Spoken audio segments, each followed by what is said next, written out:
It's a holiday for some, but not for us here at Gotta Get Up, a podcast for New York Liberty fans. We're going to break down the latest happening in Seafoam and, of course, talk about All-Star. All that and more coming up. Gotta get up. Gotta get up. Gotta get up. Hey, women's basketball fans. Welcome to Gotta Get Up, a podcast for New York Liberty fans brought to you by Black Rosie Media and hosted by Erica L. Ayala. Hey. I keep saying we got to update that now because y'all rocking with us. So, I mean, we got Brian Florentin in the house. We got Misha Jones in the house. In between trips, sounds like. Yeah. Very much giving the suitcase is still packed, but I need to unpack and pack for the next thing. So we're not going to talk about that, though. We're not going to talk about that. And Brian, we're catching him just before he heads to another New York Liberty practice. Brian, how you living? I'm good to go. It's holiday. So the funny thing about public transport, Erica, in New York is that it don't come often on holidays, but when you get it, it shoots through. So I'm like, hey, I catch my one bus on the road. Yes, indeed. Well, we appreciate you both as always for joining us here. And listen, we had a lot of things that we wanted to lay out regarding the New York Liberty. I think we got some questions answered for sure, but you know how we do. We're going to start with the shoot around. And I actually want to start with some Olympic news that relates to North America, but not Team USA. And that is that the Team Canada roster was announced. Brian, that includes a former first-round pick for the New York Liberty in Kia Nurse. She's bounced around a few places. But other than Kia Nurse, Brian, I mean, are you surprised by any of the names? What are your thoughts on some of the players that are in the league, some of the players that have been in the league that are going to represent the Maple Leaf in Paris?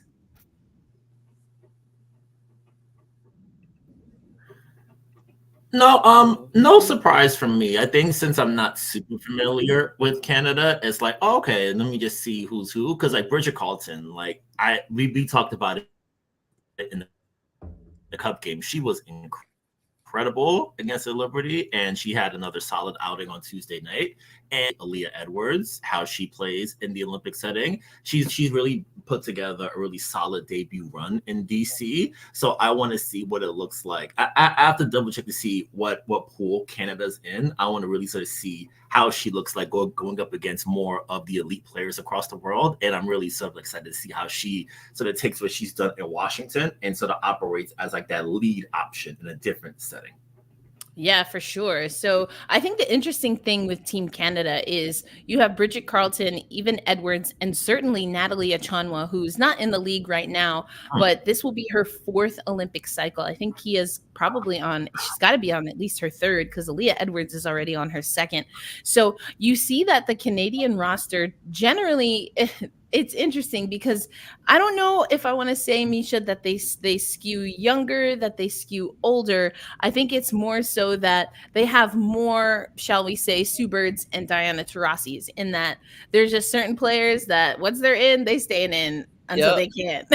Yeah. But to your point, though, what I do like is that they care about the influx of young blood at the same time. Like it's important, not just for Canada and the US, but teams across the world. Like, you always got to be thinking about longevity, because in basketball, in soccer, and a lot of these sports that have been in the Olympics, since RIP or for a very, very long time, like you got people who, as soon as this Olympics ends, okay, how are we going to beat the US? Okay, how are we going to beat? And so you got to constantly be thinking about the next thing and the next way the game changes. Like we talk about in the WNBA all the time, how the game has changed from inception to now. It's the same thing on the Olympic level. Like when the leagues are changing regionally, when you all come back together for the world stage, it's going to change too. So you always got to have a mind to the future. But I love the roster. I love Aaliyah Edwards on that team. Watch the video of her getting all her gear in the Mystics locker room. It just warmed my heart so much. I love that. And you can tell she's a rookie that kind of carries herself with a lot of maturity. And I feel like that has a lot to do with the fact that this is going to be her second Olympics cycle. Yeah, I agree with you there. It was very heartwarming, to see her open all of her things, and her teammates just so thrilled for her. She gave a lot of credit to her teammates for making the transition into the WNBA, at least, something that was manageable for her. And yeah, it was really heartwarming. I don't know that we talked about it. Well, this is a podcast for New York Liberty fans, so probably not. But I really loved the Mystics outing, at least early on, against the Aces. And a lot of that had to do with, in my opinion, how Edwards played on Wilson, to the point where I think even Asia Wilson was, going to give kudos, and did, to Aaliyah Edwards at the end of the game. So a bright future, not the best season to spotlight, I think, what Aaliyah Edwards is doing for anyone who's not really focused on it. But if you've been watching, I think you know that she's a bright star. I unfortunately don't think, because of Washington's positioning in the standings, that she'll get much look for Rookie of the Year. Although I do think there's two pretty heavy hitters that are likely one of them going to go away with it. We've talked about that a few times. But all rookie, I'm very curious to see how that plays out. And in my estimation, Aaliyah Edwards should for sure be in that conversation, if not a lock for all rookie first team. But yeah, I think it's going to be interesting. I'm really excited to cover some of the names that we see on this list. We mentioned pretty much the ones that are in the WNBA, or Natalie Achonwa, again, going into her 4th Olympics. And there's also some other players like Kayla Alexander, for example, who's been in the WNBA before. So gonna look forward to covering the full slate of Olympic teams. And we have a little bit of news at Black Rosie Media that we're gonna tease today, and then the expectation is we'll have a full announcement and some extra content for you tomorrow. But definitely are going to have some extra help when it comes to women's basketball reporting for the Olympics, and then that will transition into something that we're going to do in the second half of the WNBA season. But let's get into the first quarter. Brian, I know you were there for that Liberty Lynx game, which was, oh man, that was fantastic. And I guess I guess that was the Eastern time game. So somewhere right around the time that game was ending, we got the announcement of the Team WNBA versus Team USA rosters for the All-Star game. Now, spoiler alert, we already knew what the Team USA roster was going to be like, or what was going to be. But we also got the tallies for All-Star. Now, before we do this, though, and I was a voter once again this year, so I'm going to share my voting ballot. But I want to ask y'all, what is your position in an Olympic year? This is the second time that we've seen that Team USA is playing against the Team WNBA rosters. Are you, let's say, let's separate it as, us as the fan versus us as media member. As a fan, would you vote for players that you knew were already going, aka the Team USA roster? And would that change if and when you have a media vote? Misha, I want to come to you first on this. No, I'm not voting for people who are not going to be able to play. That just doesn't make any logical sense to me. Yeah, no, because if you're a fan, I understand why. I mean, you want to rep for your favorite players regardless. Okay, fine, cool. But as a media member, absolutely not. Because I also know how much that fan vote tends to skew things. And it's like, if you take that into account and you're not putting names on that ballot that could actually be in contention, you're leaving that All-Star game up to, you know what I'm saying? So no, absolutely not. All right, Misha gave her 2 cents. Brian, what are your thoughts?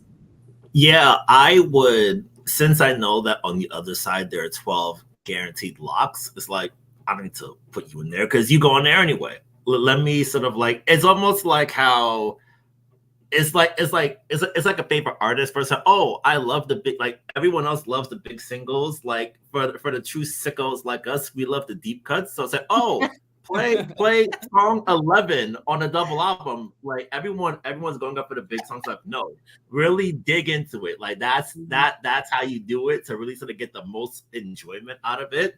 So like for me, like when I did my fan vote, it was like, oh, I know the All-Stars and the other side of set. Let me really delve in and vote for some other people who may not get that appreciation and may not get that opportunity. So that way they get a better chance to make it to Phoenix. So that's how I would do it. Really sort of like vote for the players on the other side who aren't guaranteed via the Team USA spot. So that way it can be a little bit more fun. Yeah, and I appreciate y'all giving your answers. We did not put this in the rundown, but I was really just curious because I honestly just made an assumption that anyone that had a media vote would not vote for Team USA players because they're already going to be there. But I really thinking, Erica. That sounds too much like homework. What? You're telling me I can't just look at the top, all of you with the top stats and just vote for them? Oh my gosh. The league does it by points per game. It makes it so easy. We just I mean, look at me again, expecting like nuance and thought. Oh, everyone isn't you. Everyone doesn't do their homework like EA here, folks. I appreciate that, and listen. I mean, okay, we obviously are all on the same page here. I made my decision. That being said, it is very curious to me why for the media vote, for the fan vote, I agree with y'all, and like I did not put in any fan votes. If I have a ballot, I just am like, I'm gonna let the fans do what the fans do. That's for the fans, but if I weren't a media voter and I haven't been in the past, then I'm like, I'm gonna get my little say in. I gotta have my say when I'll do things.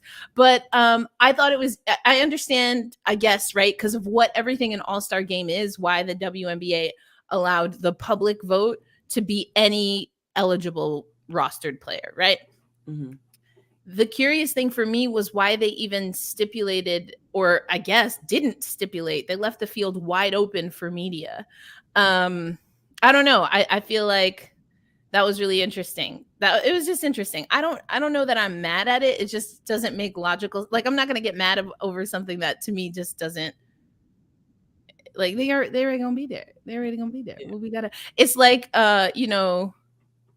I honestly, I don't know what it's like. I was going to say something about the Olympics, but like we know the host team is qualified. Like they don't have to go to the qualifiers. They're hosting. They're going to be in the dang tournament. Now, if they get their butts beat, that's on them. Like nobody told you to host the Olympics, But like they're going to do all that. And they're gonna be there. They're gonna be. You have 4 years at least, okay. Probably more like 6 to get your teams together, to get your teams right. Ain't nobody tell you, So now I'm just kidding around, but I don't know. It was just okay. Anyway, well, hey Aloysius, hey Jen, hey Damien.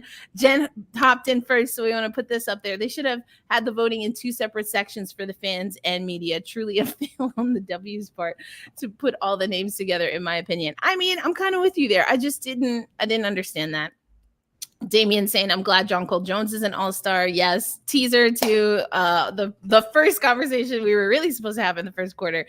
Yes, Jonquel Jones will join Sabrina Ionescu and Breanna Stewart, who are in the all-star game by way of being on Team USA, though the way they're playing and the way they, pull fans, they were probably going anyway. Like, let's keep it real.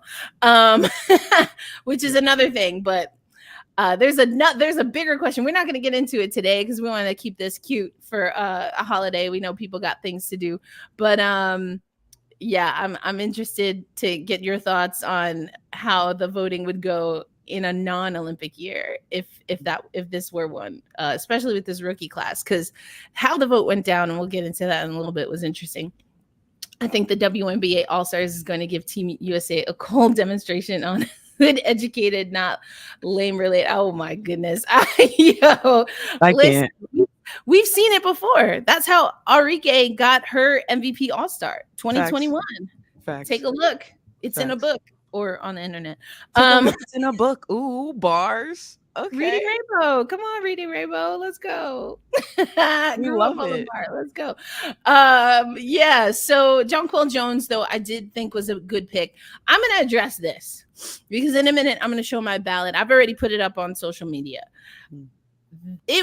When I went into voting, and I should also preface, I almost always, sometimes because I just don't always plan well, but I almost always give myself until one of the last days to vote, to submit my vote. And I think there's a few reasons for that, because we get the vote, I don't know, maybe like with 2 or so weeks before we have to turn it over. And I think we see day in, day out, week in, week out, for sure, things change. Yep. You know, things that you thought were working, and you're like, oh, someone figured that out. So how is this person going to make the adjustment? And are they really, really, really on that level? Or did they just run into some teams, you know, that they could handle? I think if I had voted at the time we were submitting the ballot and taking a look at Indiana, maybe I wouldn't have voted for some people. But then when I waited, it made it more difficult. And I have to admit, Benijah Laney-Hamilton was one of those bubble players for my ballot. Kennedy Carter was also. And who else? Oh, this one hurt me hard. This one cut deep. Dejanay Carrington. I was ready. And then at the time that I had decided, and I took a look at the numbers, and I don't only look at points. I look at minutes. I look at rebounds. And things like, if you're a guard and you have a decent amount of rebounds on your team, for me, that's like extra gold stars, right? Generally speaking, guards are not thought of as rebounders. Same thing on the other side. If you're a post player, got heck of a lot of points and very few rebounds, I'm like, what's going on, fam? What you doing? Do your job. You know what I'm saying? So a lot went into it. And I mean, I feel pretty solid about it. I also have probably a dark horse in here, which if people get at me for, I'm not mad at it, but also I said what I said. So here's how I voted. I said what I said.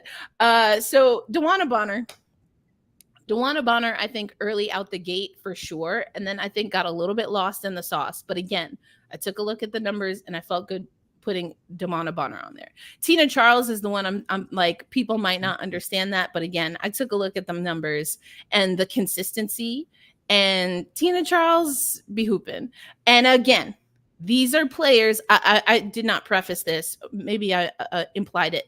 I did not put any Team USA players on my roster. And I also wanted to wait to see if 3x3 would be included in that and how they would differentiate that. So anyway, speaking of 3x3, De'Arca Hamby, Jonquel Jones, Ezzy, come on, man. Gotta have her.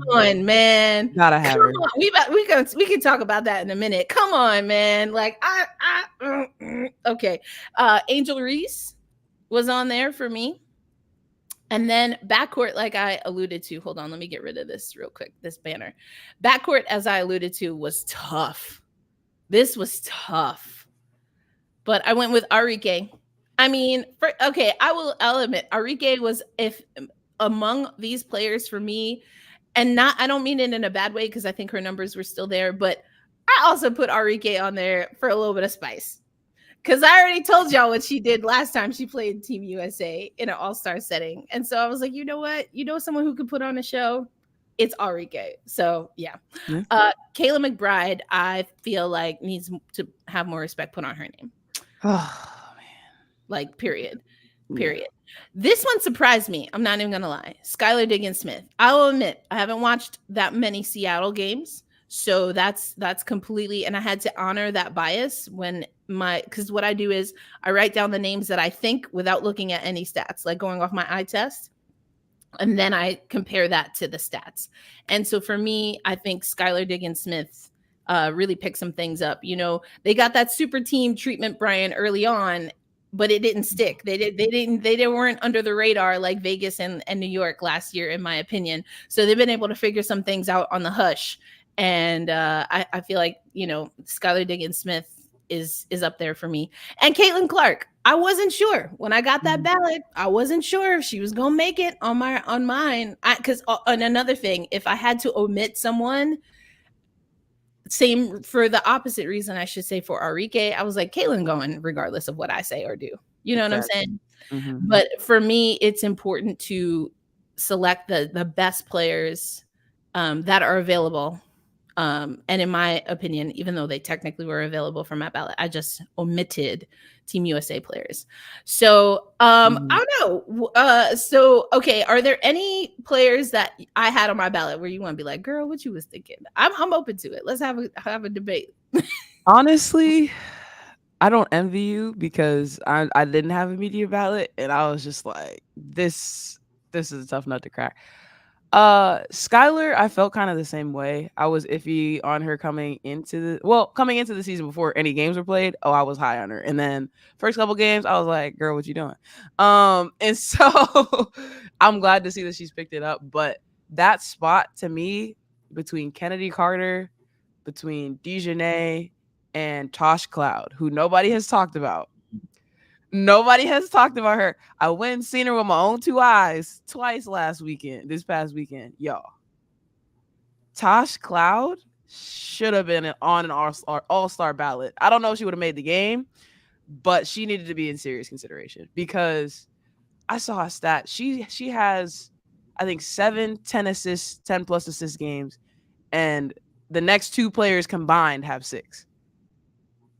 Averaging 7.4 assists a game. Now the points, she's like 11-ish, which, okay, there are people scoring more than her, but in terms of impact, in terms of just star quality, you know what I mean? I think she deserved to be in that conversation. Would she have made the All-Star game?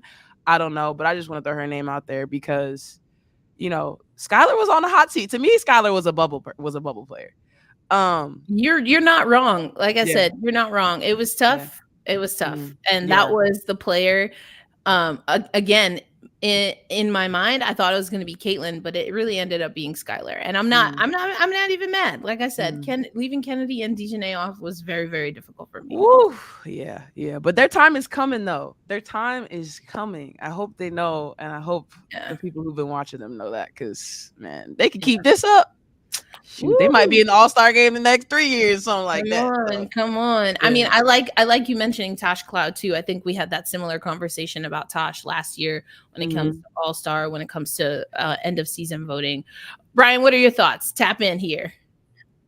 Yeah, I initially, when I saw, I guess I'm so down on Enrique, and I think it's because of Dallas. My first thought was, what the hell is a polar bear doing in Arlington, Texas? When I saw Enrique's name, but like I had to sort of like be like, wait a minute, like she got nobody with her. Let me be serious. So I was like, okay, all right, I get it.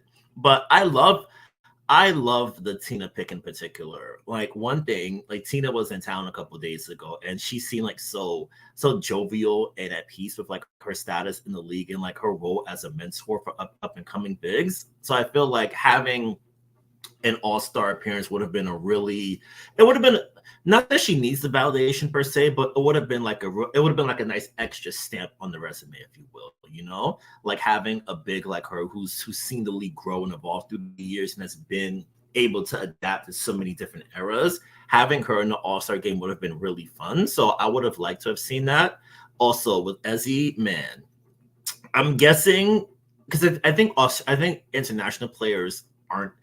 I think there's like some sort of like weird cutout with the international players as far as like them being able to participate. So that might explain it, but that shouldn't have been like, even still, it's like a player that good and a player who sort of anchored Seattle's defense. I think she should have got the vote anyway. Because like as I sort of ballot, I was thinking back to 2021 because Liz didn't play in that All-Star game, but she was there anyway because I think she was voted in by media, if I remember correctly, something to that effect. But it's like I still would have wanted her to get that vote because she deserves it and she's been amazing. So that was a miss by like all kind of parties as far as her not getting in there.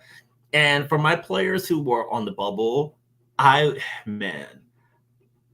now, as we think about Kennedy, I'm thinking beyond just like the All-Star. I feel like she's probably a top 2 contender for like most improved comeback player, whatever type of award that is, because she's been amazing. Like she's really been like the guard. Because I remember we talked about the Sky guard play coming into the year as a big question mark. She solved that in great deal. Like, she's been tremendous. Like, whenever you need her to get a bucket, she'll do it. She's like a locomotive on the court, zipping through 1,000 miles an hour. Like, she's double tough. She's sort of adapted to Chicago in a way that I don't think a lot of us saw coming. And I think for a lot of us who may have been down on her following 2022 and her run with the Sparks, this has been a really tremendous turn for her. And I think that an All-Star game would have been a really welcome acknowledgement of that. So I'm kind of bummed for her, but I think that as she continues to play well, those opportunities are going to continue to rise for her. So for players like her and Dejanay, I think that we'll see them more in the upcoming All-Star games. Yeah, I think so. Damien saying Enrique shouldn't have been an All-Star, but oh well. Jen saying they should have a year where the snubs play the voted-in team. I mean, that's kind of. I mean, I'm so here for it. I'm so here for it. It's kind of like you were probably about to say. It's kind of what happened with Team USA versus Team WNBA, yeah. but like for real, like celebrity deathmatch style. Like, yeah, I'm so here for it because I want to see, overtime, and this is probably never gonna happen, but overtime, how they have the one-on-one. I want to see that. That's what I really want to see. You know what I mean? Like that would be wild. That would be wild. But so we get 3 New York Liberty players, only outdone by, of course, the Vegas Aces, because those two seem to be always punching in the same weight class, but not in the standings, at least not yet this season. Just have to put that out there, because this is Gotta Get Up, a podcast for New York Liberty fans. Okay. But Brian, I thought that was a really cool moment. Sabrina Ionescu, another game where she wasn't feeling well, but she got pretty hyped post-game. Yeah, like it was funny. Like as Erica was going through the ballot, I was looking in my email to see when they sent out the email of all the All-Stars. It was about like 9:15, and post game started around like 9:20. So about like 4 questions in is when we found out that it was the All-Stars were announced. So we had the pleasure of breaking it to JJ in real time, and you could sort of see the happiness and excitement for Sandy and Sabrina when we told JJ that she was announced, and it was really sweet. I think for Jonquel, her journey to this point has been really fascinating. Like, we talked about it a lot last year, her coming back from the injury, having to get adapted to a new team, new role, everything brand new media, all these kind of things happening all at once. And you sort of saw her put it together as the year progressed. And now she's been able to really sort of like lift off in a way that I would say that she's been,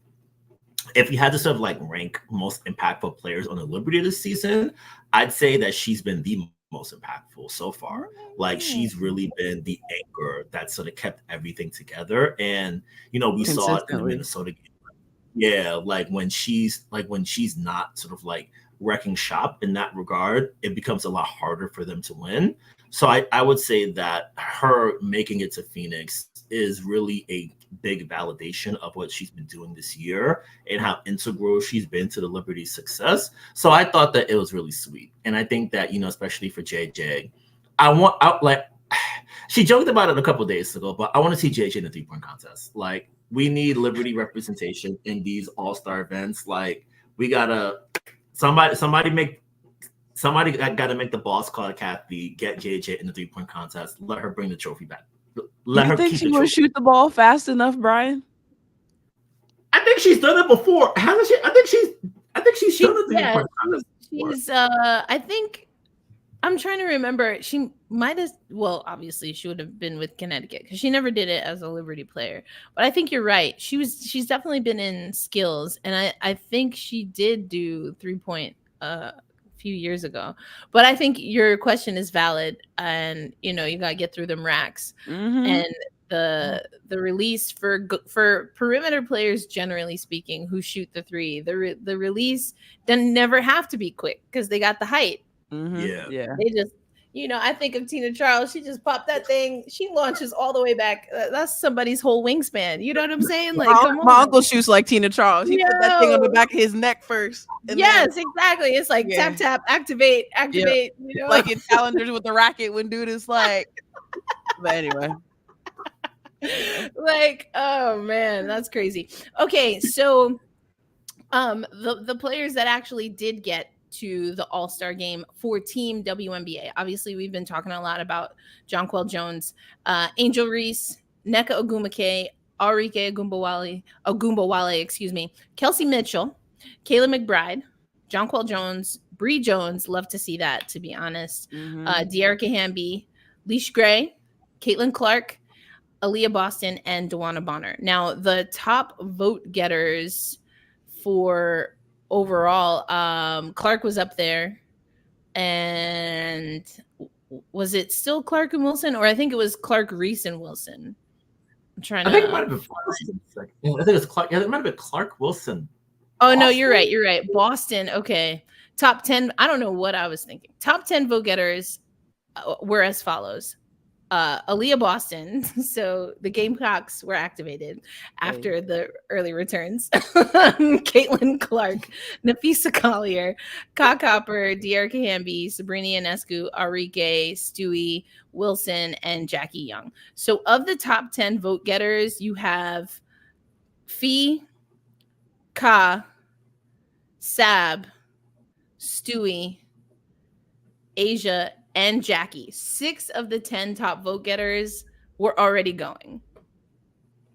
I mean, does that not feel like a wasted opportunity for people? I don't understand. And like the All-Star game is it's about appreciating players who deserve appreciation. And yeah, okay, all 6 of those people who are on the Team USA, they deserve appreciation. They're getting their appreciation. They're getting their flowers, spread it out, and likely their medals. Like, man. I had a realization.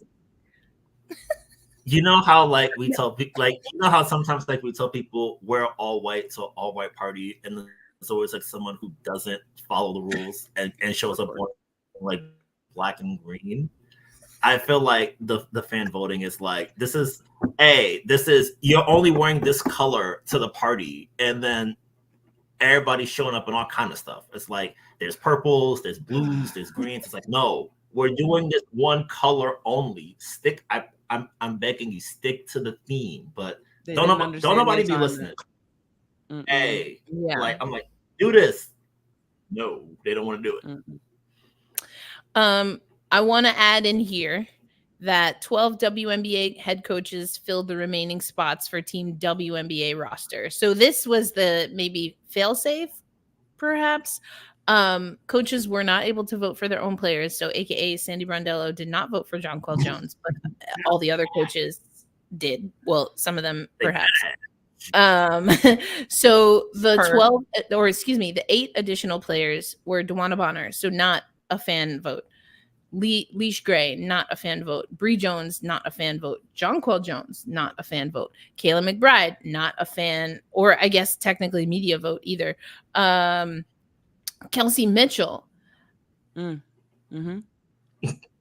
mean, I'm not mad. I'm intrigued, but I'm not mad. I'm just okay.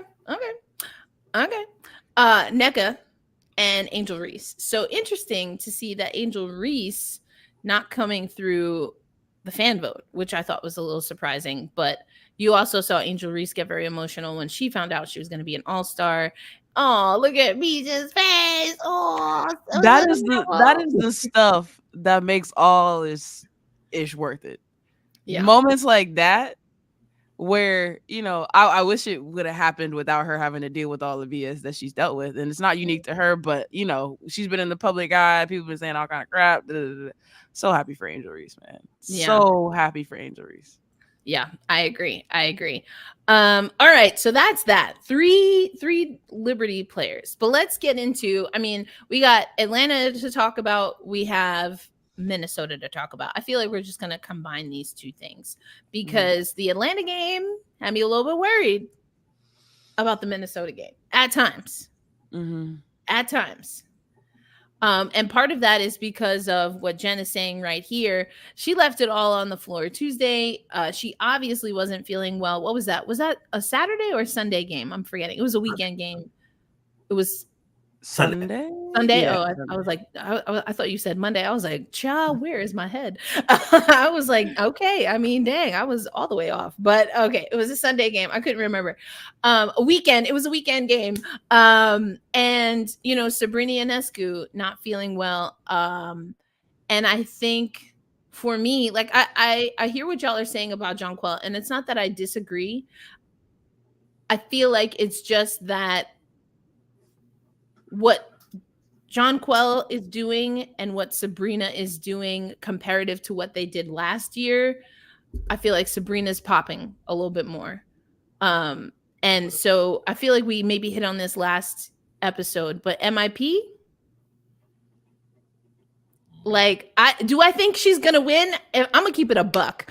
I don't think she will win, and I think she makes one of the more compelling cases in my mind, because I, for too long, feel like most improved player has been like, oh, well, this person didn't win defensive player of the year, or I don't want to vote for them for defensive player of the year, so let's just give them MIP, or this person had a gnarly injury that they were coming back from, and so they had an off season last year, if they even played at all, so now they're back to their form, so let's give them MIP. And not to say but that's a little different. That's like comeback, there should be like a comeback category. But most improved, Sab was relatively healthy. I mean, she talked about having a little bit of a hip thing to deal with in the playoffs. She was relatively healthy last regular season. So far, with the exception of this cold or whatever is going on, she's been healthy as far as we know, relatively, right? Because no basketball player is 100% at, they'll be lucky. Haven't been 100% since they was like 16 years old, which is a whole other thing. But anyway, I just think that within the confines of her game from last year, she's proved that she can elevate her game. Mm-hmm. So that to me is just really fascinating, and is actually something that I hope to dive into a little bit for CBS Sports. But anyway, yeah, go ahead, Brian. Yeah, like as you were talking, I was thinking, and I wonder what you guys think. Like, I feel like it's so hard to take the leap from like great player to that top tier. And in the context of Sabrina, it's okay, you're the last 2 years all WNBA second team. This year, like, taking that leap to the first team level, and I would say a top 5 MVP vote if it came down to it. So I feel like taking that leap might be a little bit harder, because the air up there is a lot tighter, and it's more, as far as like the elite of the elite, it's really hard to sort of get in that door. And I think she's been able to do that. So I think, Erica, to that point you're thinking about, I think it's really fascinating. Like, how do you make that leap from already great to like that special tier? I feel like that's really hard to do. And yeah, I'm really intrigued by this. Like, I'd love to see that story when it comes out. Well, thank you. I appreciate that. And I feel like what you're saying now is kind of what Damien is getting to right here. And y'all know, on this here podcast, Gotta Get Up, a podcast for New York Liberty fans, hosted by Black Rosie Media, I've been saying Sab needs to go ahead and take these keys. Mm-hmm. And she had me, I was on the ropes a little. I was like, I said what I said. I'd be lying if I'm not a little nervous, but I said what I said. And, Sab was like, bet. Yeah, because I was one of the people that was like, is you sure you want her driving? She just got her license for real. So, but yeah, I feel like what Brian's saying, what Damien's saying right there is spot on. I feel like, especially when it comes to most improved, for me, they're like tiers, right? When you come into the league, what's your starting point? What's your foundation look like? And from there, what level do you reach? Sab came in, wasn't immediately successful in terms of the record, but y'all remember back, she was triple-double queen back then. You know what I'm saying? Well, yeah, before she got sidelined 3 games in, by now, teammate Benajelina Hamilton. Yeah. I mean, it was, she just rolled her ankle. Like, I don't want to, let me be clear, just in case, nobody clipped this. It was not intentional. It was just one of those basketball plays. It just happened to be Benaja's foot that Sab rolled her ankle on.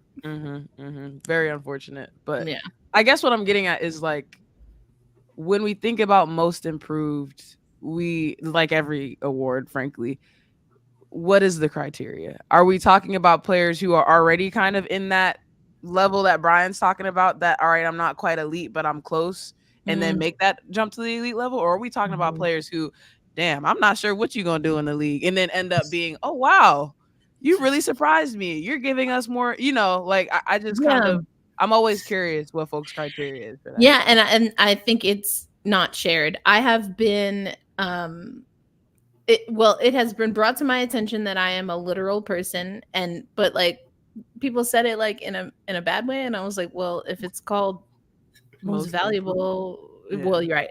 That was an MVP conversation. I was like, I highlight the V in MVP because that's like the important part. Like improved to me. I hear y'all, and I guess honestly, I never really thought about it that way. That's definitely a way to see most improved, but for me, and I think we've all touched on it. And hey, what's up, fam? We love you coming through. Let's go. Okay. I think for me, in some ways, it's harder to make small adjustments and changes when people already see your game as elite. Like, so let's take Sab out of the equation because she's a few years removed from this. But right now, we're seeing that with Caitlin Clark. And that's, I think, why, I mean, I saw someone else up top in the comments talk about quote unquote new fans.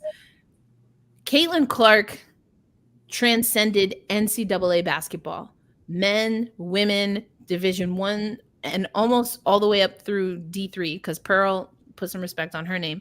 But let's go. That is undeniable. She transcended the NCAA game in a way that we haven't seen in literal decades. That is a certain level of expectation that you then bring to the WNBA. Right. And I understand that. And the best player to ever exist in NCAA does not immediately, unless you're arguably Candace Parker, Maya Moore,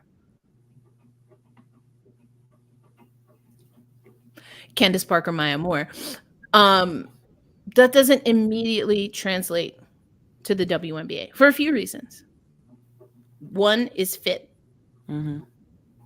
Two is, as we saw with Sabrina and Kelsey Plum, Jackie was not injured, but Kelsey and Sab had similar injuries, and they got dogged for being busts, for being injured. Both of them. Both of them. Jackie Young got called a bust. Oof. They were ruthless. Asia was coming for people left and right, uppercut jab. Like some people weren't there, and some just, I don't know if y'all chose to forget or what was the case, because I remember the aces before they were the aces that exist now. Say that. And so if Jackie were to win a most improved, it's not because Jackie never had the capability to be what we now see, soon to be Olympian, soon to be two-time Olympian, because she's already been an Olympian, champion, but she had to improve at the WNBA level. Kelsey Plum had to improve at the WNBA level. Sab had to improve and change her game. And this is another thing I feel like people are sleeping on. Sab is having one of her best seasons while also technically playing out of position. I would say she's playing out of position because Courtney Vandersloot has not been with the team. So who's eating up those PG minutes? It's an interesting conversation. It's a real interesting conversation. But Dejanay Carrington is what I think broadly people think of when they think of MIP. And, because was she ever, quote unquote, supposed to be at that level? I mean, I guess it depends on who you ask. She's never been a part of those conversations ongoing, like a Sabrina Ionescu. But I think if you take each one of them within what their game was last year and what they're doing this year, you can't deny that they have improved exponentially aspects of their game. 1000% agree. 1000%. And like, to your point, once people know the scout on you and the fact that you still, like we talked about the small adjustments, that is some hard stuff. People got your number, they got your address, they got Ew. the email you made when you was in the 3rd grade. They have all of that. And still, I Right? think, I mean, that's a very They got your personal trainers sessions, on their freaking Roku or whatever. Like, they know go ahead. everything. They know what you All eat in that, the morning. all All that, all that. that. They got your shoes too early, too soon. I'm sorry. People still call Sab shoes on the internet, and I'm like, y'all are too much. Y'all are too much. Go ahead, Brian. Let me mute myself because I'm gonna get crazy now. I had a bit of a thought as you were talking about awards, and it comes to most improved. As far as like, I don't want to give this player defensive player of the year, so I'm going to give you most improved. I wonder if that dynamic is going to play out with Ezzy Magwagor this year, because I wonder if defensive player of the year may be out of her. I guess I think she might be the early favorite for DPOY based off the conversations I've seen online. But I wonder if there's going to be a last minute veer just to another player. And it's Ezzy, you didn't get this. Here's most improved. And I had to look at to double check to see if she was an all-star last year. She was. So it's okay, do we consider Ezzy in the same context as Sabrina? As okay, you were really good last year. Misha got something to say. Yeah. Okay, Misha, you're up. Oh, you just contemplated? Oh, okay, my bad. I was like, oh, you look like you was ready to go. I was like, I want to hear it. I want to hear it. You know what, Brian? I appreciate you bringing that up because you're right. I think for Ezzy, that does fit into the same conversation. And I know I mentioned earlier on that I haven't really been able to watch The Storm very often. But again, as part of our teaser, I will have a chance to do so soon, and we'll tell you why. But I think you make an excellent point, and I think you're right that Ezzy could fall into that category. This is the only way I know how to put it, and obviously I'd never got over this, but let me tell you something. Part of the reason that I love defense, let me tell something to you. Part of the reason I love defense so much is because in any sport I played, I knew I was holding it down. You was going to have to work real hard, real hard to score against my team when I was on the court, period. Volleyball, basketball, well, it's the field, obviously, in baseball and softball, but you was gonna have to work real hard. You're gonna have to be exemplar, okay? That's just how I played. That's what I knew how to do. Not tall, not the best shooter, but I knew what I could do, and that was how you live. That's it. Period. So I remember one season I went in high school varsity, and I was like, I'm winning defensive player of the year this year. Period. Should have gotten it last year, but all right, y'all want to be cute, whatever. These are team awards, that the coaches give out.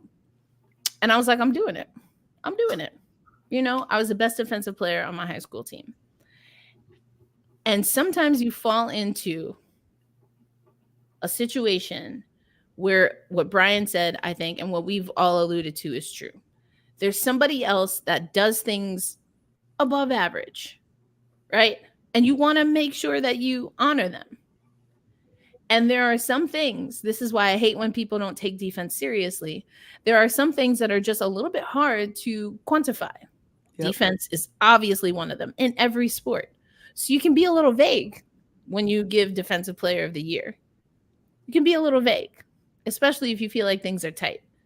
Other things like scoring champion, it is very cut and dry. Is very cut and dry. And so I did not win defensive player of the year that year, but I won I don't know, the Miss Congeniality version, whatever the basketball version, you know what I'm saying? The coaches award. Coaches award, exactly. Mm-hmm. That was me. Yeah. I feel you. Coaches award. And when I tell you I was tight, I was like an Olympian getting a silver medal because I was in there. Yeah. But it's politics. No. But I know I'm the best defensive player on this team. Yeah. I know, maybe not in the league, not in the world, but I'm not on those teams. I'm on this team. Facts. I'm on this team. Facts. And you're going to give best defensive player to someone who plays worse defense than me? That's crazy. You want to give me an all-encompassing award? I'll still take it. Yep. But this is what I want. ¿Por qué no los dos? ¿Por qué no los dos? Claro. Seguro. ¿Por qué no los dos? So I feel like that could happen to Ezzy. And I think it's tragic because I think we should be able to give people flowers for what they do. And I didn't miss this, and I want to get to this because this is ironically the coaches award is kind of where I feel where Stewie is landing this year. Mm-hmm. The coaches award is where Stewie is landing this year for a few reasons, in my estimation. It's undeniable if you watch Liberty games that she is an X factor. She might be the X factor. We talked about who's first option. A lot of people, a lot of us folks who join us every week, were saying, "Don't forget about Stewie. Don't forget about Stewie." And it's hard to make a case against her. And I'm still of the estimation that, and it's likely because Stewie is being a jack of all trades for us right now. She's being the Swiss Army knife. That's opening up JJ to do what she's doing. That's opening up Sab to do what she's doing because Stewie is able to see what's happening and fit in accordingly. Which does, and I think we talked about this. Someone was like, "Oh, Stewie's having an off day." They played Chicago the first time, and I was like, "An off day? Do you see what Angel Reese is doing? She went nowhere near a double at the half because of Stewie's defense." Yep. And that's tough for me because she's coming off of an MVP season where there was a lot of conversation, a lot of chatter on social media in particular on whether she was deserving of that, even though let's remember it is a regular season award, not a playoff award. People forget that as well. But I don't know, Brian, where do you see Stewie when it comes to this New York Liberty mix? Because we've talked about JJ, we've talked about Sab. And I mean, can all three be true? Yeah, I feel like Stewie is in this space where it's like I would say that as far as like the priority scale, she might still be on top. But as far as like the impact scale, it's not that she's been like down in a sense. Like her shooting has perked back up. Like she's a dynamo all over the court. But it's like the other two have been so sensational. It's almost like it's a quiet kind of season, even though her impact has still been really loud. So she's in a really sort of funny box as far as that goes. Because like when you see her play, she's still all over the court. She's still playing those big minute totals. So she's still impacting the game in so many ways. Like she's handling the ball when Sab is on the bench or sort of like initiating offense, dribbling up the court. She's still doing all of those things well. And it's still a situation where it's like, as far as great as she's been, it speaks to how awesome this Liberty team is that there are two other players on the other side who are doing even more amazing things. So I'd say she's in like a really funny box. Like I would say, as far as like scaling, as far as awards go, probably in the back half of a top 10, as far as like most valuable goes, I would say is her landing space this year. And as far as Depoy, I'd say probably towards like the trending upwards in the top in sort of like top sections of it, if you will. So it's a really sort of like it's a unique spin for her this year. Yeah, and Misha, I want to throw this back to the conversation that we were having and the comment that Damien made right regarding Sab. I think the expectation of Stewie is so great that if there's even a minimal, like a 0.2 drop in any of the three categories where she excels, then it's like, whoop, she can't be MVP. And it's like, fam, like Stewie and Asia are the kind of players in today's league that are setting the pace. And that makes it hard because, I mean, she has helped set the pace.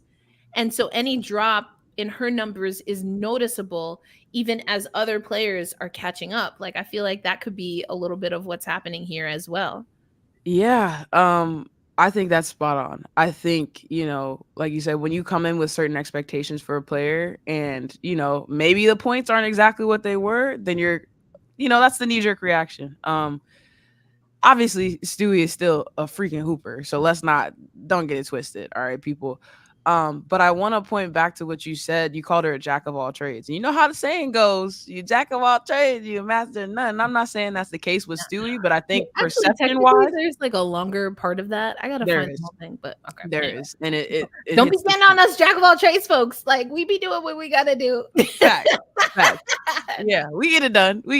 But I think in terms of perception, it lands at the master of none. People don't think about the rest of the the phrase. And so, like we talked about with the All-Star voting, folks aren't going to do that homework. They are not going to dig in and be like, you know what, but even if Stewie's lost 0.2 in the points, she's, her efficiency's better. And they don't care. They don't care. They do not care.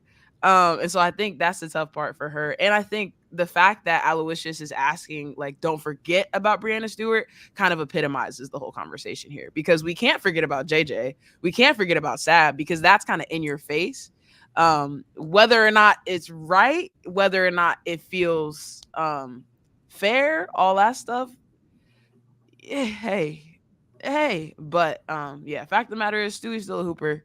And I like what you said, Brian, about her kind of having a quiet season, because there are all those players in games, they got a quiet 25 piece, a quiet, you know what I mean, that you don't realize until you look at the box score at the end of the game. And that's exactly the vibe that Stewie's given this season. Yeah, I agree. Stewie is silent but deadly. I love it, Jen. Absolutely. That's it. I mean, yep. Mm-hmm. Yep, greatest college player of all time, 4 MVPs. I mean, that's undeniable. And still playing. Again, I really do feel like she set the pace for this new era of WNBA. Now, when it comes to the bias, now I know I mentioned Candace Parker. I've mentioned Candace Parker a time or two here. I'm going to let you know. When Candace won that Defensive Player of the Year, baby. Now, if there was a most improved Defensive Player of the Year, all day. In that season that she won Defensive Player of the Year, most improved Defensive Player of the Year, she took 1 charge extra in that season. Do you, boo? Do you? But to have her win Defensive Player of the Year that year was wild to me. Not when you have AC Clark playing the way she plays. Like, that was wild to me. So the politics be real. But that's part of the game too. That is part of the game. Okay, I mean, I love the conversation that we had, because I feel like it really needed to be had. But we not gonna miss the chance before we get off of here and let Brian get to practice to get that lick back. All right, get that lick back, because that Lynx game, all right, it was a little tight, got a little controversial at times, but Brian, they got the win, and that's what matters. Yeah, like I put in our group chat that I think I put, quote, "this some good ass hoops," and I was right. Like, this was some good ass professional basketball being played in that building Tuesday night. Like, one thing I love when you see two great teams go against each other is that you sort of see the level of focus pick up as the game progresses. Like, you saw that everyone was so dialed in early, and even as the game got tighter and crunch time late, you saw the level of detail pick up. You saw the rotations get even crisper and tighter. And Sandy mentioned in postgame that every single time Liberty made a mistake, Minnesota capitalized. Like, they only made 26 shots, but 23 were assisted. So you saw the teamwork on play, and you saw that every time there was a breakdown, even for like half a second, somebody's wide open. Every single time that you sort of like had a turnover, which was very few for Liberty, which was a tremendous improvement, Minnesota's there to capitalize. Like, a team like that, because I talked about it afterwards with some friends. Cheryl, like, a Cheryl team is so great. Like, it's just like watching a Reeve team in action. It's like, man, they are. See, don't like, call me Erica. We both went just like this. It's just like it's like hitting all the yes. You're just like, yay, basketball. I'm sorry, Brian. Okay. We're just so expressive. Go ahead. Yeah, it was so good, and I thought that everyone was really on the ball as far as like how they played in that game, and I think, yes, that's exactly where I was gonna go. Like, Leo is, man, I was telling a friend of mine, Lucas, that I'm like one step away from becoming a Leo Fabic Stan account. I'm like right there. I just need like I might take like one more great game from her to be like, okay, I am officially Leo Hive, if you will. Like I'm right at that point. Like she's so good. Like she does everything really well. And one thing I love about Leo is it's a little bit similar to Marine last year in that sometimes she'll take like hilarious shots that'll get the crowd turned up, and it's like, wait a minute, why are you doing that? The crowd is hot. I want to keep them there, which I appreciate. I think that's a little bit underrated. And as far as home games go, like when the crowd is dialed up like that, you just want one of those. Hey, what is that kind of three? And then it goes in, and everyone's like super turned. Like you need game. I think you need players like that. But she just does everything like on such a tremendous level. Like in that force, like she guarded court, she guarded Kayla, guarded Fee. I think she might have like had to contest with like Alana and Dorka on the boards a few times as well too. Like man, she does everything really well. And that's the vision, right? That was the vision of the length, right? That we were hearing so much about. And it's not that I didn't like, I think on paper, like that makes a lot of sense. I wasn't seeing it early on, but Leo in that Lynx game, I'm glad you brought that up because, yeah, on the defensive side, picking up full court and getting turnovers. Because it was at least twice. It was at least twice on the inbound, making problems for Minnesota, and then getting opportunities on. Like to me, like you want to talk about chef's kiss. Like I was like, okay. So when you create that account, Brian, hit me up because I'm gonna have to follow. I'm gonna have to follow because I was like, run it together. Yeah, like I mean, but overall. And hey, Teresa, good to see you. We saw you pop in earlier. The Liberty locked in the fourth quarter just proves to me that they have another gear. Yes. And this is what we were waiting on. It's been awkward and clunky in a different way than last season, but look at the results. Look at the standings. And so I think, and Sandy said this in one way, shape, or form in the past, but she rather, take these licks early, right? Yeah. Then have to figure some of the things, some of this stuff out later, which honestly, I think was a little bit of last season. And I think in hindsight, I feel like Sandy kind of knew like, whoa, like trains on the track, we're on time, everything's good. Like I'm happy, but also like, like what's happening here? It's too easy. It's too easy. And I think that the season went the way it did because you had some amazing players, right? And now it's about playing amazing Liberty basketball. And I think we're seeing a little bit of the ups and downs of that. But that Lynx game, definitely a lot of promise into what this team can do, including, great performance from, as we've already not alluded to, that we've already talked about. Sab wasn't feeling her best. We did, and I love that the broadcast mentioned this. I was like, y'all listen to the pod? Come on, you can tell me. So it was Zora and Juliana, right? Yeah. And was Angel with them? I can't remember. Or no, the woman from Tina. Fox. Tina, yeah.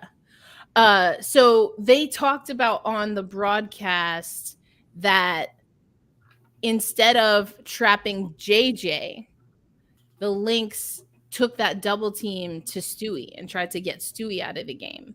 And we talked about it. I was like, I don't care. Jonquel Jones, she could be hobbling and have 0 points. Give her the ball. Give her the ball. To touch it. You saw what happened. Like she was throwing out dimes. The pick and roll with Sab was going. Like when JJ has the ball in her hands, good things happen because of her gravitational pull. I'm not saying that Stewie doesn't also have gravitational pull. In saying this, don't come at me, JJ fans. All right, it's not tea, it's not shade when I say this. Let me be extremely clear. I just think Stewie can do more without being a primary option or without having the ball in her hands. And I don't think that's a good or a bad. We're not quantifying it in that way. I'm just saying, I think JJ, once you run it through her, there are more things that happen. And Stewie, as we talked about, she's comfortable being jack of all trades. She can go do, if JJ is serving orders at the front, Stewie can go back there and cook. She can go whatever you need her to do. She's gonna go do it at a high elite level. But I think you saw what can happen when New York makes it a priority to get JJ touches. It wasn't just her scoring off of that. It was Sloop. It was Sab. It was everybody. You know what I'm saying? So yeah. I mean, so like basically what I hear you saying and where I think I've landed with this, and this is really no shade, no tea to Courtney Vandersloot, especially because as we talked about on our last few episodes, what the Vandersloot family has been going through. Mm-hmm. Stewie, if we want to place a label on it, she might be the floor general for this New York Liberty squad. It's unorthodox. Damien, nobody's saying she doesn't need to be involved. This is what we're going to talk about. Let me take a shot to see if I understand what you were saying, because this is the thought that came through my head. So we traditionally think of, and I am a very traditional person when it comes to the 1 and the 5. That being said, Stewie transcends that. If ever I was going to lean into positionless basketball, the first player I'm taking on my team is Breanna Stewart, period. Like they were like, create a positionless, and I'd be like, I don't want to. They'd be like, you have to. I'd be like, Stewie. Yep. Give me 5 Stewies. Thank you. Mm-hmm. At different heights would be nice, but I'll take 5 Stewies. Just for a little variety. You know what I'm saying? Yeah. And the phrase goes, I'm not going to remember the quote exactly, but jack of all trades, master of none. But then it goes on to say, but still better than a master of one, if I recall. So one even moment, though Google play the music in the background. A jack of all trades is a master of none, but oftentimes better than a master of one. Absolutely. That's Stewie. That is Stewie to me. Mm-hmm. That is Breanna Stewart to me in a nutshell. When she was in Phoenix, did not do that. She played in Seattle when she was in Seattle. I was like, what alternate reality was that I missed? No, wow. that was WNBA 2.0. The Flash came through and just changed some things around. But when she was in Seattle and even played on Team USA, actually one of her first Olympics, Sue Bird was very bullish. And this is when Sue was in her I'ma actually talk to media, phase. Like, she was just giving us all kinds of quotes. Like, you gotta read the book of Bird, because she done laid out a lot. And one of the things she laid out is that she's excited for Stewie when she gets to the WNBA and can play more of her true position. Now, that was interesting to me, because I would say probably Stewie's like a true 4. But she can literally play any position, and has. On offense or defense. Which is wild. That's wild. Mm-hmm. And so what does a floor general do, traditionally speaking? All right, we think they bring the ball up. Often they do. Stewie does that. A lot of other players on the New York Liberty do that as well. JJ brought the ball up a few times in the last handful of games. Okay, boom. They coordinate the offense and set at least the first pass through, right, of what everyone is going to do. Stewie does that. Whether she does it verbally or not, she does it. That you think of a floor general as someone who oftentimes is facilitating first, but also if that rotation comes through a few times, they'll get you the shot late in the shot clock, right? And they are the cognitive and oftentimes moral leader of the team. The floor general is able to go to every person and say, aces and places, this is what I need you to do. And they'll say it in a way that they'll say it with as minimal words, if any words at all. And then they'll be able to get that player. They'll say it in a way to get that player to respond and to embrace and feel empowered to take on that role. Mm-hmm. If that's not Stewie on this team, then who is? And that's a lot of work. It is. It's a high rank for a reason. Because it's a lot of work coordinating, whipping people around. Not literally, but I'm saying like getting them to operate at a high level, at their highest potential. Obviously, the coach does that, but the coach is not on the floor. Once that whistle blow, hey. Your hands are off. Anything's bound to happen because you Mhm. know what do they say? Everyone has a plan until they get punched in the face, Yep. and the floor general is the one getting punched with you. Mhm. And so the adjustments that they can make is a little bit different than what a coach can do from the sidelines. That's just real. So that's what I mean, Brian. I think she's kind of the floor general. It's unorthodox because she is considered still a post player, but also the floor general is not always, they can be, but I think it operates best when they're not the first option. But Yeah. also kind of by default because they can do a little bit of everything and they know everyone else's game and everyone else trusts them. They kind of also are in some ways the option. Maybe not the first option, but they're kind of the option because Yeah, they know like everybody else's game. yeah, like she still had a really interesting comment on Tuesday night in the scrum with us. Like she was just talking about like, you know, how everyone's communicating more. She's sort of like directing players where to go. It's almost like not like I guess like if someone's too sort of like particular about what floor general means, almost like a captain, if you will, where it's like, Fair. okay, yeah, like you're saying, like, you know, See it aces of all. places. You go, yeah, you go here, you go here. Being able to sort of like captain and point everyone to where they're going and where they need to be, and making sure that everyone's doing what they Not that validate. is That's wild. But you're not wrong. yeah. So she's able to do that for this team, and I think that having someone who is so locked in the ways that she is really allows everyone else to sort of like get to their natural spots and be able to sort of like find where they're going and where they need to be.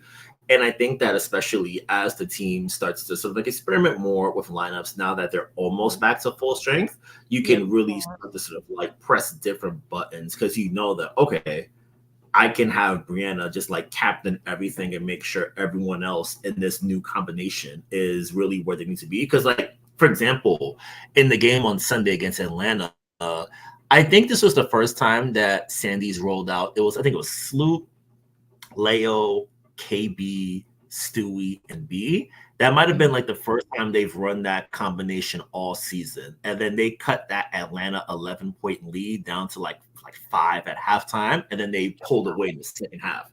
Like you Yep. sort of see that you can try different sort of like lineups to sort of like get the Yep. spark and energy going.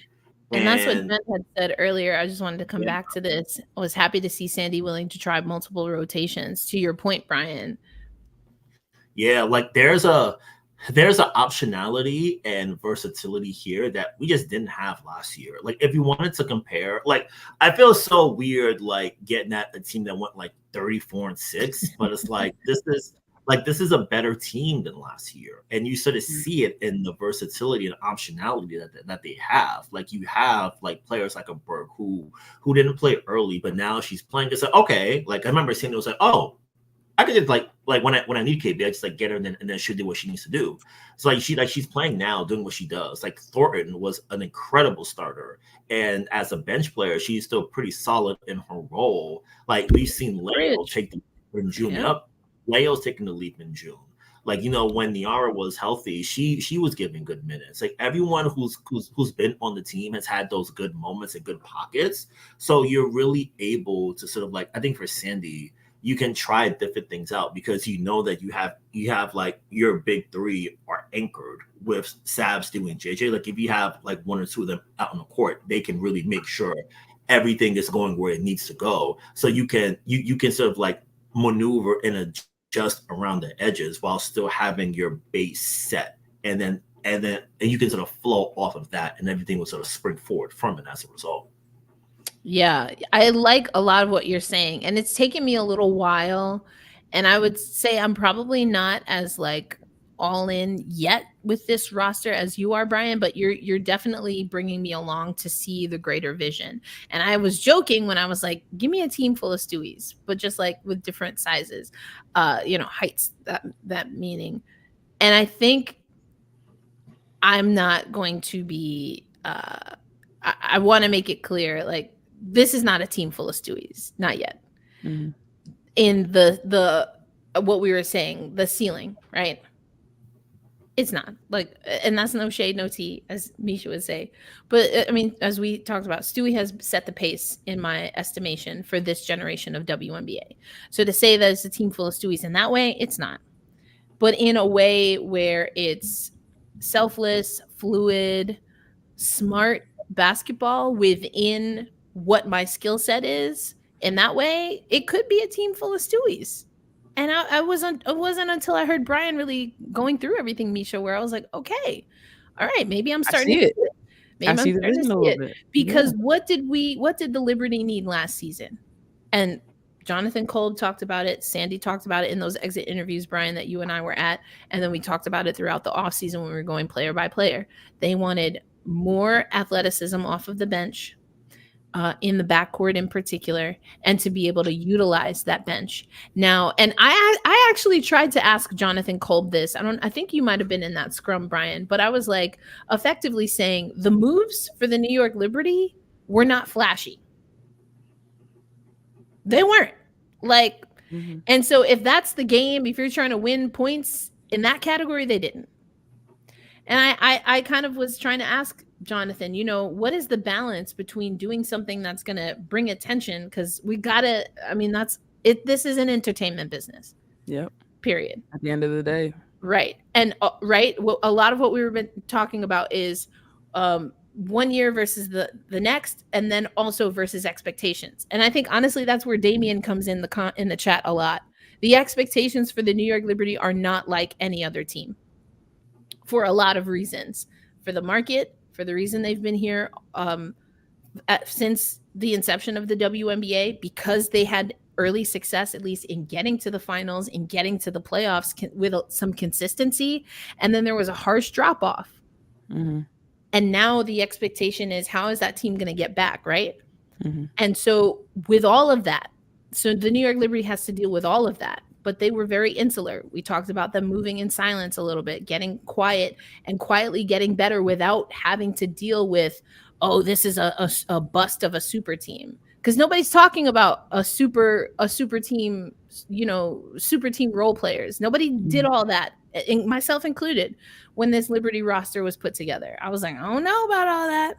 Is it enough? Or I should say, and it might be just enough for what this New York Liberty team is, with a Jonquel Jones, with a Breanna Stewart, already have been MVPs. To Damian's point and Brian's point earlier, to a Sab who, I mean, if she can make improvements in the next 2.5 or 1.5, 2 seasons, the way she did from last year to this year, absolutely should be in MVP conversations. Yep. It's interesting. I'm not saying I'm comfortable with it, but I'm intrigued. I'm definitely intrigued by this New York Liberty team. This one is simple. The New York Liberty got Stewie, and the rest of the league don't. Gino. Oh, dang. That's real. I think a lot of people feel that way about Asia Wilson too, and I don't think they'd be wrong. I don't think they'd be wrong. Those two only on Team USA. Are they ever on the same team? And I guess that's how Cheryl about to feel versus the rest of the world. Stewie, Sav, and JJ are so versatile, and each one of them facilitates differently. I like this, Marvin. They do facilitate differently. And I think, again, without Courtney Vandersloot, and I did see a comment regarding Courtney Vandersloot, and again, I think we should present it, or I certainly am going to do my part to present how we talk about Courtney Vandersloot with care for this year. And we alluded to it last year, but maybe didn't know the full extent. But we kind of felt this way about Sluty last year. We were like, Sloot's not Slootin' at all times. In hindsight, it is a little easier to perhaps understand why. And we kind of alluded to that as well. But I just want to give a little care with that.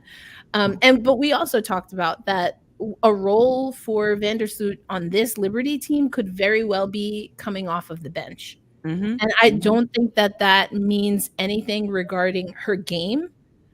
I think it's a matter of fit. I think it's a matter of, again, some of the other things outside of basketball that Sloot might be dealing with this time. And it's a way to take a little pressure off of the point guard position. Because right now, the Liberty doesn't necessarily need Courtney Vandersloot to be the point guard. Mm-hmm. And I think I love the comment about Sabrina. I still think she's a true two.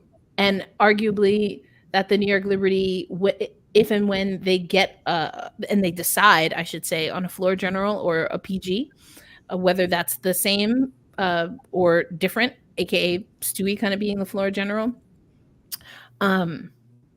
they don't lose anything. I think they could even gain, honestly, from having Sloot come off the bench. Yes.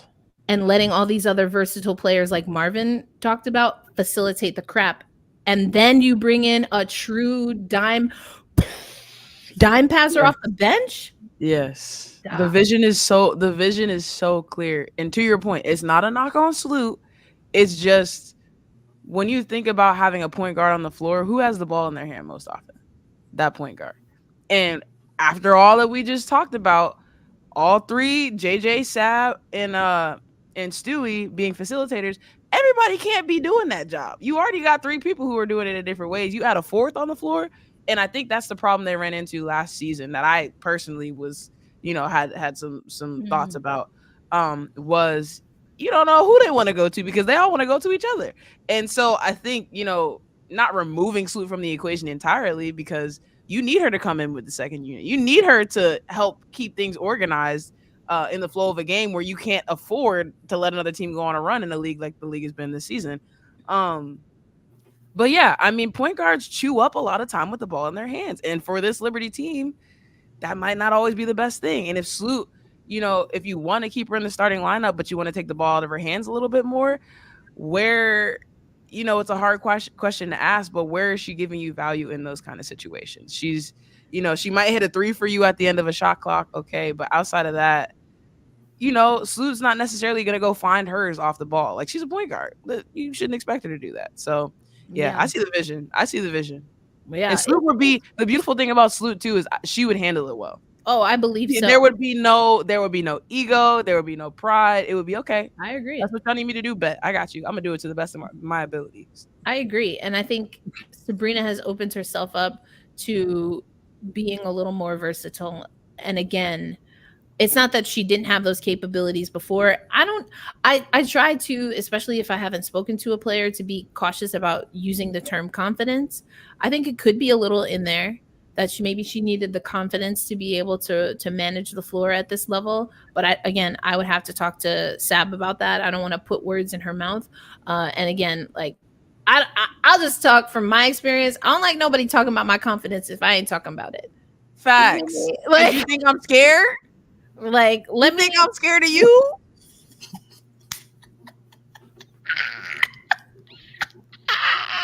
Like, anyway. I'm like, you're not gonna posterize me. I don't do that. No. If they say confidence, cool, tight. But I ain't breaking it up. So I think there's just a comfort level. I'm more comfortable saying that. There's a comfort level that I think wasn't there last year, and in years prior, that is starting to evolve. Now, whether that's out of necessity because of what we're talking about with Vandersloot or not, either way, Sab stepped up. So I love it. Damian, she needs to use the bench more and trust them. I think we're seeing that, though. I think that's what Brian was alluding to earlier. We're starting to see some of that. Yeah. Nah. You peep. I mean, that's a fact, but I do have some thoughts. I have some things that I want to talk to Sab about, because as I've already outlined on this podcast, like, I find her evolution fascinating. I really do. Like, as you might have picked up, I've thought about it a little bit. Just a little bit. So yeah, but we're talking about rotations, and I think we're starting to see this. There was another comment that I wanted to get to. Okay. Get your final comments in the chat, because we're about to close it out so we can get Brian off to practice. Also, I'm going to announce the two things. One, I'm putting it in the chat now, but we have a Slack community that we are opening up to all fans of Gotta Get Up and Black Rosie Media. We're going to do this ahead of the Olympics because we want you to be in conversation with us. So that's hella dope. And then once you join that community, you will be the first to know about a new team-specific podcast that we're going to roll out here for Black Rosie Media. But again, if you join the Slack community, you'll get to hear about it and know about it first. Everyone else, you'll find out, well, when you find out. But all right. And we've kind of talked about this. We definitely have talked about this, but I always think, because I feel like my answer changes all the time. But I want to go to this comment. Talking about when the game is on the line, who's your go-to player? Who do you have now? Ooh. For the New York situation. Right. I'm gonna need a little bit more. Fair. Like, what is the situation? Okay, you know what? I'm gonna. This is what came to my mind, and it might just be because I also saw this quote or this comment. I'm just gonna say it, and we don't have to think any more into it than this is a very real and painful scenario, a very real and current scenario for New York Liberty fans. But let's go game 4. Game 4. Game 4. Got to get a shot to get the win. Misha, I'm gonna go to you first. It's got to be JJ. It's got to be JJ. Game 4, it's got to be JJ. Right? Because that whole playoff stretch for JJ was bananas. Bananas. So in that situation, it's JJ. In that specific situation, let me be clear. Okay.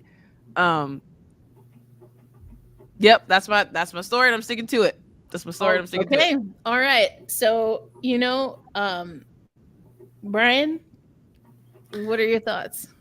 I think if you transport me back into that same situation, same play design, same situation, same everything, I think I still go with Breanna, but I tell her drive to the basket at the very least. Like if you have enough of an angle, just force the issue and then give yourself enough time so that if a shot is off, JJ has an extra second to clean up on the glass.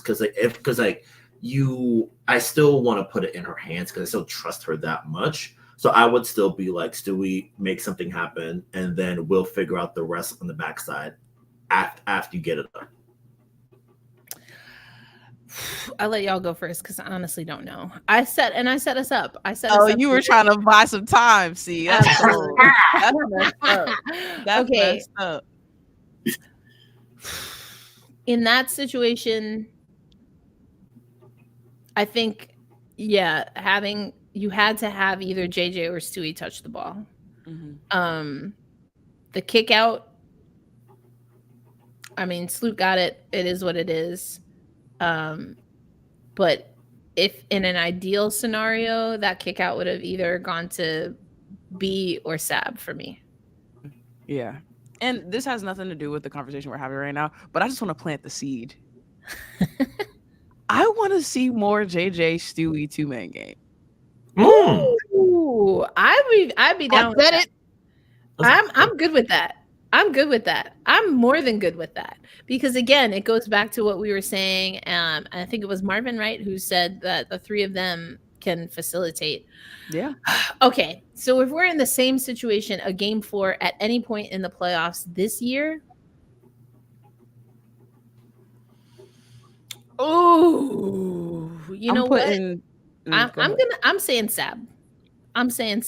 That's exactly what I was about to say. I'm putting Sab in a pick and roll with either JJ or Stewie, or I am, getting her on an island via handoff from them, via something from them. Yeah. So. I think again that just shows improvement because, that's what I would do. So for me, game on the line. And here's the thing, I'll be honest. I'm also thinking about where the defense, what is going to be available. They're not, if the defense is defensing, JJ's not available. Stewie is already on the floor with a concussion. I mean, come on. If you're smart, you do that on the slide. So sweep the leg. She gone. Oh, that is too funny. Yeah. So, Sweet. Like, I'm just keeping it a buck. Yeah. And that's not shade on Sab, but shade, like, she's gonna likely be available and she can knock down that shot. She can knock down that shot. Wherever the shot is, she can knock it down. Because listen, if that shot is on the block, I'll be like, oh no, Sab, give that up, bounce it off someone's neck. I don't know, do what you gotta do. But she's getting to she's driving now. She's doing that. And she can discern, when, she's got that floater, mid-range floater now that's going down. So it have to be Sab for me. All right, we put in the chat, the Slack.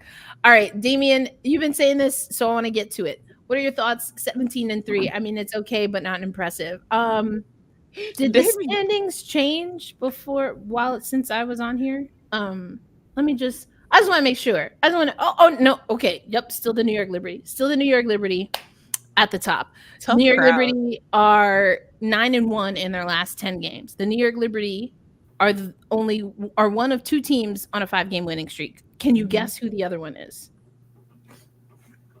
Yes, it is the Aces. Seattle with a 4-game though, so they're right behind. See, Seattle is like they're like Quiet Storm. Any of y'all that used to listen to Quiet Storm? I know my family. Yes! Quiet Storm. Yes. Dude, all right. You unlocking stuff now, Erica. You unlocking stuff now. Hold on, wait a minute. I was like, come on. I was like, somebody out here know about the Quiet Storm. Come on. For the grown is, I was like, when your parents are trying to be grown and sexy, but it was like, and then on Saturday, or come on, had to listen to Rhythm Review on Saturday. Let's go. I don't know about Rhythm Review. I don't know about that. Oh, Clean the House to Quiet Storm and Rhythm Review. Anyway, come on. Is it disappointing? The record it's their best start, and that includes last year when they made it to the finals. So, I mean, does it feel comfortable? We already talked about that on this podcast. The comfort level is a little bit different this regular season than last regular season, I think. And that's because there's other pieces. But I think Brian did a great job of breaking down how and why these pieces are working.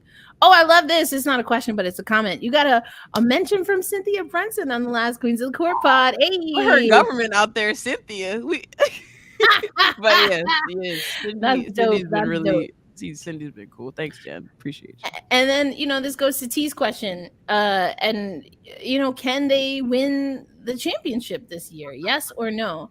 Can they? Yes. Absolutely. No question. And yeah, Damien, we just know Damien's expectations and what Damien wants from the Liberty is here. Damien wants the Liberty to go 40-0, and I get it. I understand.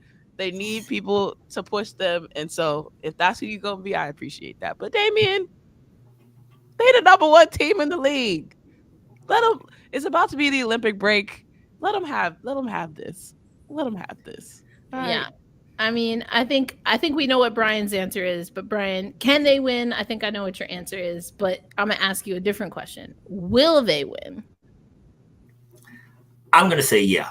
Like, I think they've done just enough. And I think what'll help this year is that if everything holds, the playoffs will have to run through Barclays Center. So they won't, if they make it to the finals, start on the road. Like, starting in your building, being able to set the tone in that way, I think will be a huge difference for this group. So I think if they hold on to the 1 seed and everything flows through New York to start throughout the postseason, I think they'll bring it all the way home. Yeah, I like that. This is interesting. And I thought about this at some point during, well, not this specific thing, but about JJ. JJ, and I spoke to her about this a few years ago. JJ been known that she put that ball on the floor. But like, that's her immediate go-to. It's like a move. It's like, a jab move. It's like Caitlin Clark going to the left. Like, it's a part of her basketball game. And I remember I was like, dang, JJ, you didn't even need to take that dribble. And then the next outing, she went straight up. And so that's interesting. I think this is I forgot about this element, Jen, and I'm glad you brought this up because I literally thought about it during the Lynx game. And I was like, I'm glad she just went straight up. And that's just an evolution of her game. And again, knowing that people are scouting you, so you got to know what the scout is. I mean, we can't know this now, Damien. The only way you get to the playoffs is by doing what the Liberty are doing now. They have the best record in the league, and they're the top team in the league. So if you want them to break their playoff drought, then let's embrace this start. Yep. Or I mean, would you rather go 6-6 without Chelsea Gray like the Aces went? Would that be more quote unquote comfortable? I don't think so. And the Liberty have done that before, and Sandy Brondello teams have done that before. God, talk about Phoenix all the time, how they make me uncomfortable. None of this matters right now. Even honestly, like, I'm gonna keep it 100%. None of even what we're talking about matters until the playoffs are set, and then until the final game of the season. So, I get where you're coming from, and Misha kind of alluded to it before. Like, we know the expectations are super high, and we cannot predict, or I guess we can go through the process, right? The exercise of predicting what's going to happen. That's part of what talking about sports is. But I can't give them a demerit for something that they haven't done yet. That nobody has, because it hasn't been an opportunity. And we're 20 games into a 40-game season. Yeah. Like, we are halfway. There's a whole other half to be played. So it's one step at a time. Exactly. Now this is interesting. I just hope that's what I was looking at. Yeah. That's gonna be interesting. I mean, there's a part of me that's like, come on. You know why? Because you don't always get to choose unless it's the PWHL new hockey team, which is very weird. And also the number one team did get to pick their opponent, and then that opponent beat them. So anyway, just an aside, but more stuff you can learn on Black Rosie Media. So check us out. But that was wild to me. Like, they got to pick their team, and then they lost in the first round. So, anyway, my point for the purposes of this basketball conversation was you don't get to pick your opponent. All you can do is do what you do. And listen, there's a part of me, if it's Vegas, like, do your worst, like Count of Monte Cristo style, do your worst. Listen, like, go through them early. I don't know. And if you can't beat a team that's the 4 or 5 spot, whether it's Vegas or, the revived Houston Comets, I don't know what to tell you. Then you're not winning a championship that year, period. Because you're gonna have to go through. You're gonna have to go through it to get to it, regardless. Come on. Regard whether it's the Aces, whether it's the Lynx, whether it's what I mean. And the Lynx feels like a good matchup right now, based on very previous results. But also, again, 20 more games for them to get polished. So hey, that's the point of the playoffs. It's a gauntlet. Yeah, exactly. No, I know that. I remember that Sky Run. We ain't gotta look past Courtney Vandersloot. Come on. We know that. Not the countdown. I love it. But who's counting? That's hilarious. And yes, this has been brought up a few times. Second half of the season, staying healthy. My prediction, I made this prediction a few episodes ago. I really think, Stewie is going to hit another level after Olympic break. If staying healthy, staying happy, staying in a good, mental state, if all those things are good, I don't know. I just feel like Stewie she gonna hit that next level. She gonna have them croissants, croissant. She gonna have that. She gonna have all that French cuisine in her blood and just take over. I really feel it. I mean, hey, look at that. Knicks should duck the 76ers, and we know how that. I ain't scared. I ain't never scared. I ain't never scared. That's not how we do. We ain't never scared. Oh. For what? For why? Come on, we're not doing that. So, all right, y'all. That's our show. Again, check in the Slack or check in the comments for the Slack post. We'll also have it pinned on our YouTube channel and on social media, so you can join that way. But join our Slack community. It's going to be really helpful once we start moving to the Olympics and we have some other announcements. We'll have other announcements, I should say, when we get a little closer to All-Star break regarding that. But finally, if you stuck around, again, there's a new show coming, and we're going to add someone into the fold. So make your guesses in the comments where you think we're going for Black Rosie Media's next WNBA team-specific podcast. Let us know. Thank you so much for joining us. Also, let us know what shows you want to see. I mean, I know what Misha's gonna say. Not to make it all about the Mystics. Look, not right now. Actually, not right now. We said not right now. We need a soft launch into 2025. Absolutely. Yes. Next year, come talk to me. But let's see what draft pick we get, and then we can talk about it. Exactly. Precisely.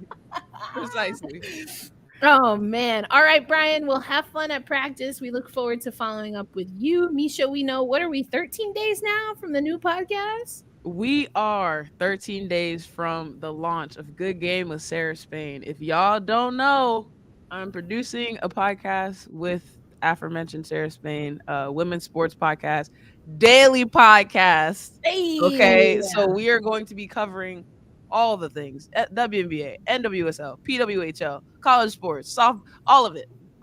So make sure y'all tapped into that feed, please. Thanks. We love it. All right, time to do the Ellie wave awkwardly as we shut down the stream. Yo, when Ellie grabs that ponytail, I lose it every time. If y'all can see what's under here, it would be even funnier that I just did that, because ain't nothing under here. Oh my gosh, I am weak. All right, bye y'all. Happy 4th.